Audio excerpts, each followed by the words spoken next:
আকাশে ধোঁয়ার কুণ্ডলী, চারদিকে তীব্র সতর্কতা। পূর্ব সাগরের দিকে 10টিরও বেশি ব্যালিস্টিক ক্ষেপণাস্ত্র নিক্ষেপ করেছে উত্তর কোরিয়া।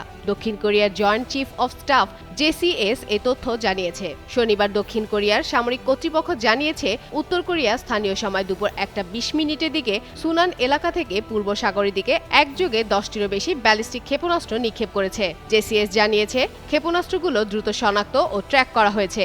দেশটি সতর্ক অবস্থানে রয়েছে এবং যুক্তরাষ্ট্র ও জাপানের সঙ্গে ঘনিষ্ঠভাবে তথ্যটি বিনিময় করা হয়েছে। জাপানের সরকারি সম্প্রচার মাধ্যম এনএইচকে-তে বলা হয়েছে, ক্ষেপণাস্ত্রগুলো ইতিমধ্যে সমুদ্রে পতিত হয়েছে।